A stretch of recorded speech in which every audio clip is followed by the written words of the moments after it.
Hvad så, mand? Du er ude og male, eller hvad? Kom med. Du skal ud og male et maleri her. Okay. Ude hos køerne. De er derude for kigge. Jeg skal bare finde den først, selvfølgelig. Jeg glæder mig. Skal du hjælpe, eller? Jeg har lidt brug for hjælp. Tak. Okay. Første, anden, tredje. Jeg er på der, mand. Og venner. Det er Balthasar. Den helt sorte der. Den sorte med lidt hvidt på. Det er Ibrahim. Nå, lad os sætte op her. Kan man se koen? Man kan ikke se koen. Vi kører. Velkommen til. Jeg skal lige male noget her. Køerne er herovre. Jeg skal lige ind i solen.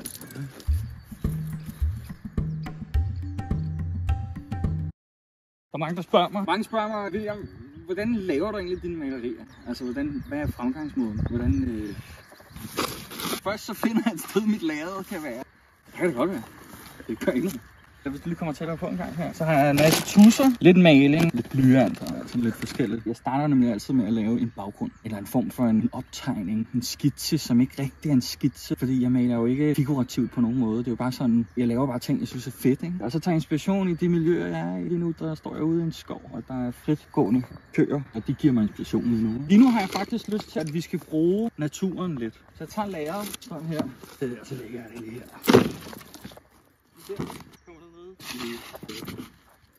Lidt jord. Jeg kan få dem til at slikke på det. Og Ibrahim, kan jeg lige først lige spytte på det her? Som om de ikke har set en hvid firkant, sådan det sker mig. Okay. Det er meget godt. Så tager jeg en tus. Prøv at komme tæt på en gang. Okay, se der kommer sådan noget græs ned. Jeg hader det. Det ser fucking nederen ud. Fucking irriterende. Jeg fjerner lige alle de der bugs, der kravler. Der smattede en ud. Forgive me. God. Og det gør jeg med blyanten. Så kommer der så lidt blyantstreger. Så tager jeg de der streger. Dem hader jeg jo. Jeg ved ikke, hvorfor jeg vil lægge det der lagret ned på jorden. Hvad fanden var det? Så er der kommet sådan nogle grønne streger. Nu tegner jeg bare lige rundt op. Jeg handlede på noget, jeg havde lyst til i det. Det er nogle gange, så skal man ikke gøre det. Bare lad være med at tro, man er sej. Og så skal man bare male og tegne.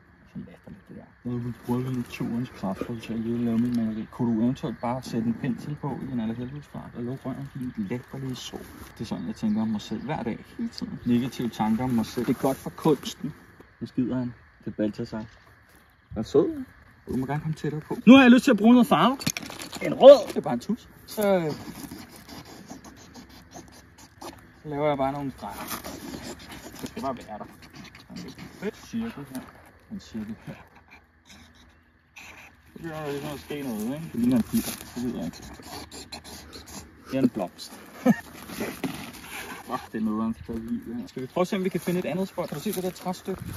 Kom med. Kan du se, køerne er jo lidt interesserede i, hvad vi laver her. Er du tit nede at male hos dem, eller hvad? Ja, ofte.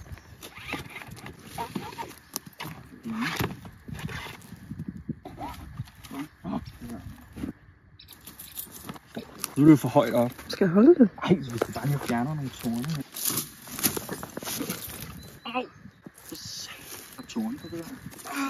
Hvor er det irriterende at få en torne ind i blommen. Prøv at se, om det kan stå her. Du har ikke overvejet at blive garden eller sådan noget? Nej, den der. Prøv at se den der. Okay, ved jeg får den der også i hovedet nu. Fordi kulde lagret gør ikke noget.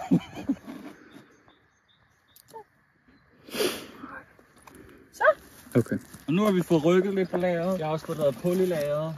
Det gør det bare mere autentisk. Jeg vil gerne have lidt blå på. Det er jo i virkeligheden en skitse til at lave videre senere. Jeg går lige ind og laver nogle lidt tilfældige blå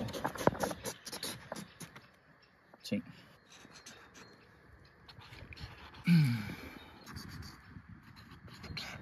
Af en eller anden grund, så kan jeg jo se, at jeg holder mig lidt fra midten. Jeg ved hvorfor. Nu bruger jeg lige noget graffiti-tus. Jeg har aldrig lavet graffiti. Du tænkte at prøve det, eller? At lave graffiti? Ja. Kunne jeg ikke på, at det er ulovligt jo.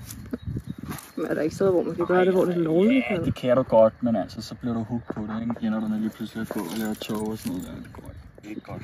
Hvis man gerne vil til bal hos dronningen en dag, så kan man altså ikke lave graffiti på gaden. Det kan ikke være kriminelt. Jeg skal til bal hos dronningen på et tidspunkt. Det har jeg helt sikkert tænkt. Fuck kongen. Det er dronningen. Ej, jeg kan faktisk godt lide Frede. Han er cool nok, men jeg kan ikke lige forstå monarkiet sådan. Altså, er det bare for at hygge os, at vi har en konge og en dronning? Er det bare for sjov, eller hvad? Er alle vores skattepenge går til det? Er det for sjov? Jeg synes ikke, det er sjovt. Altså, Frederik, han er cool. Han kan løbe en Ironman på en kvarters tid eller sådan noget. Det har jeg respekt for. Han er sej, men fuck konger. Det her, det er også en sky, og det her, det er ikke en sky. Det er ligesom et stykke vat, der prøver at være en sky. Det er varmt herude. Nå, hvad tænker vi? Hvad skal vi prøve nu? Hvad skal vi sætte på? Jamen altså, skal vi ikke have noget, der fylder noget mere, måske? Nej, ikke nu, men det er først, når vi kommer hjem. Nej. Jeg laver jo ligesom baggrunden her. Jeg skitser tingene op. Jeg laver nogle energier i virkeligheden, som jeg ind der. Og så nu siger jeg det her. Nu snakker jeg om kongerne og dronningerne. Jeg sviner dem til at få sikkert PTSD. Hvad de hedder, de der PET. Kommer sikkert efter mig lige om lidt, ikke? PTSD får jeg jo helt klart, fordi jeg har sagt noget lort om kongen. Sådan der. Nå, så du vil male med næsen nu? Nej, det er mere bare for lige at være sikker på, at det er den rigtige farve. At det er den rigtige farve. Det her, det er ikke en sky. Ej, for helvede, de der tårne. Kan man ikke gøre noget? Au, det går helt galt nu. Ej, giv du hjælpe mig måske? Hvad skal jeg gøre, mand? Men jeg sidder fast over det hele. Filmer du? Ja. Det er en dråbe. Nej. Mm. Skal jeg hjælpe dig? Med hvad? Nå, har jeg maling i hovedet? Nej. Er det væk? Ja. Nå, lige nu der føler jeg faktisk for at lave en eller anden form for djævel. Og det er en gul djævel. Så er der et horn der, og et horn der. En glad djævel.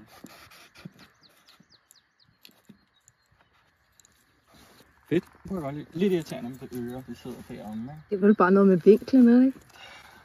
Lige det er, at den har en vinkel. Moner har en retning, en vinkel, vinkelret mod helvede. Der sidder ørerne ikke bagved, de sidder foran. Okay. Ja. Jeg er blevet tyk, så det er jo svært at komme derned. Sin farve. Så synes jeg faktisk grøn. Grøn. Jeg kan ikke se, jeg er jo farveblind. Er det grøn eller grå? Den er grøn. Jeg får også noget grønt hår.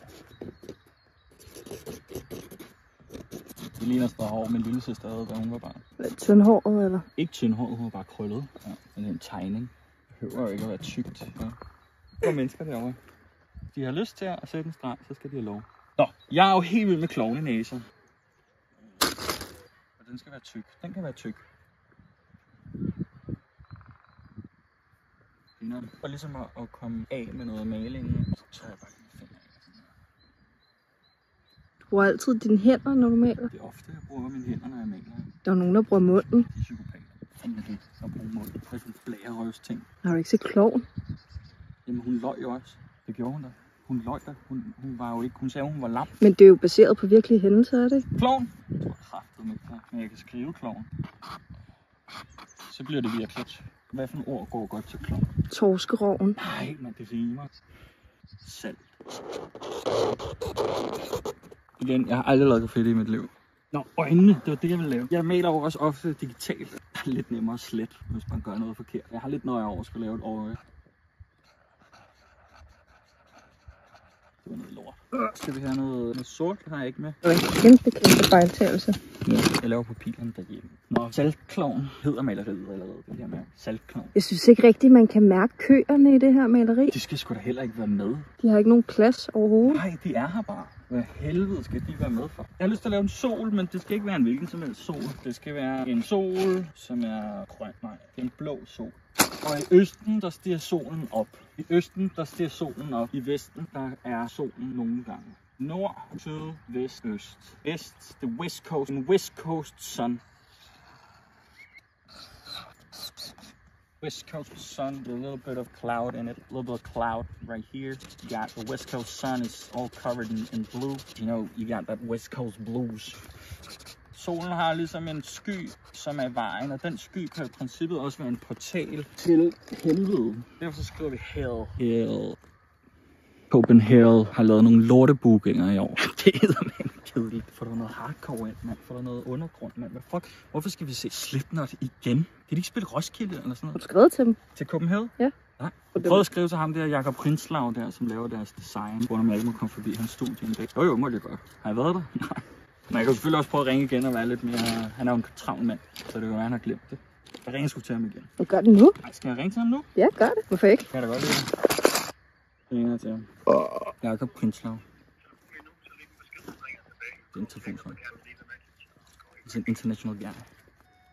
Hej Jakob, det er William. Jeg ringede til dig for et halvt års tid siden og spurgte, om vi ikke kunne finde ud af at få en kop kaffe oppe i dit studie der i Svendborg. Jeg er selv kommet lidt fra det igen og sådan noget der, men nu kommer jeg lige, står og maler ude i naturen lige nu, og så stod jeg og kom til at snakke om dig, og så tænkte jeg, giver du snart den kop kaffe, så vi kan komme op og lige stikke hovederne sammen og bare sige, hey, du er kreativ i byen, og jeg er kreativ i byen, og det er ikke fordi, vi behøver at skulle lave noget sammen eller noget. Jeg vil bare gerne lige sådan hilse på og mingle, du ved, ikke? Det er godt, Jakob. Vi ses. Hej. Nu jeg håber, han agerer på det. Det kan jo være, at han kan booke til Copenhagen også. Det kunne jeg nemlig rigtig godt tænke mig at se et band, der hedder Jive Bomb. Det er nøjeren, det jeg gjorde det. En kæmpe kunstner. Jeg har så meget respekt for ham. Jeg ser sygt meget op til ham. Jeg ved ikke, hvad fanden jeg lavede. Nå, vi har lige røget en smøg og nyt naturen og solen og himlen, livet, hinanden også har vi nyt også. Nå, jeg gider ikke lave mere nu herude. Det er første take på maleriet.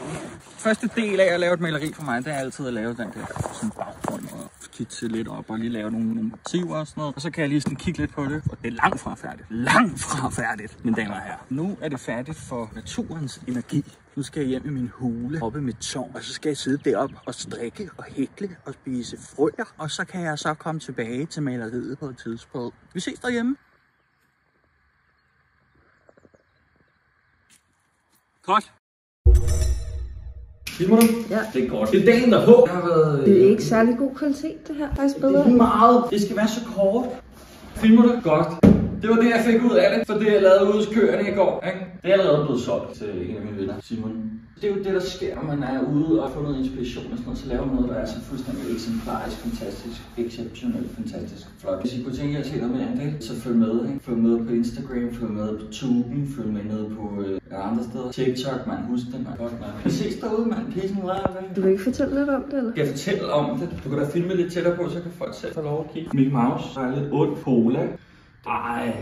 Så tænkte jeg, så har jeg tegnet et øje, skrevet 128, 64 gange 2, det er jo 128. Jeg har lavet en firkants dimension. Jeg har lavet et slayer, shoutout. Et spøgelse har jeg lavet, og så har jeg skrevet hell, fordi kan I huske, jeg skrev hell der? Det kommer jeg til at fjerne, så nu har jeg skrevet hell med store bogstaver. Og så selvfølgelig mit navn Arthur. Det er godt. Jeg kommer til at lave nogle flere ting her fremadrettet på TikTok'en, på YouTube'en, på de andre kanaler, som jeg også laver ting på. Vi skal blandt andet ud på et gymnasium, vi skal ud på et plejehjem. Følg med. Følg med. Må ikke få noget ud af det, tror jeg? Okay.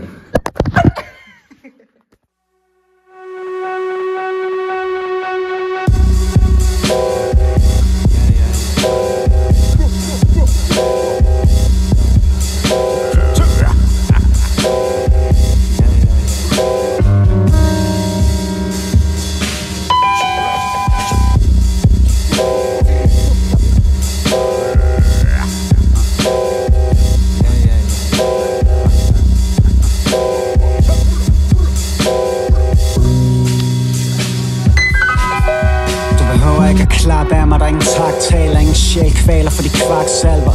Superman, lad være snak til mig, fuck dagens held, det er flot, din dragt af dig. Aktier i det, Mickey investeret, lagt det hele i studiet, du kan finde mig her blandt det 404 med en pind i vejret. Det var sygt, det flyder ufiltreret, ruller op som en turbobs i frikvarteret. Du kan tro, jeg er interesseret, 2 øjne, der er pixeleret, underbo ikke så imponeret. Så i studiet, fix og gear, kig forbi. Psykedelisk energi, lever det her liv, del af ironi. Det du ikke ser, det ser vi, emulerer ikke steneterapi. Jeg pusher til fin, skruer til maskinen. De crew er junkies, og posen er min. Posen er min. Man kan så, hvad det går medicin. Pusher til fin, skruer til maskinen. De crew er junkies, og posen er min. Posen er min. Psykofarm er det god medicin. Silo i byen, fuld af psilocybin. Men jeg har luret, hvad der giver dig et smil. Fik et kilo fra Fyn, så jeg chiller for tiden. Jo, du kender rutinen, lægger vi det til side. Man er i limbo, masser af ting på. Cannabis, type beat, chatter på instro. Passer mit tempo, masser af kondens på det vindue. Hvad vil du selv bruge de penge på? Mit shit kører i biffen. De statister, så vil strøge plikken. Instruerer, så jeg før på midten. Det der var tænker igen, for det spørger kulissen. Ektoplasma, altid ekstra. Ruller ind bimmer med min pensionenser. Wu-Tang Careful, kalder selv mig kun kvalde mit team. Alle mand er legender, der pusher til fin. Skru til maskinen. De crew er junkies, og posen er min. Posen er min. Man kan så, hvad det går med at se. Pusher til fin, skru til maskinen. De crew er junkies, og posen er min. Posen er min. Superfarm er det god med at se.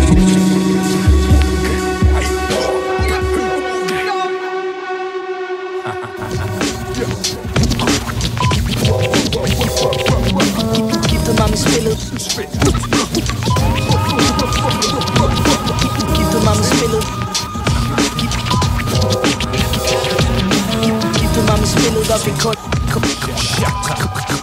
Kunst min bryllupsgave.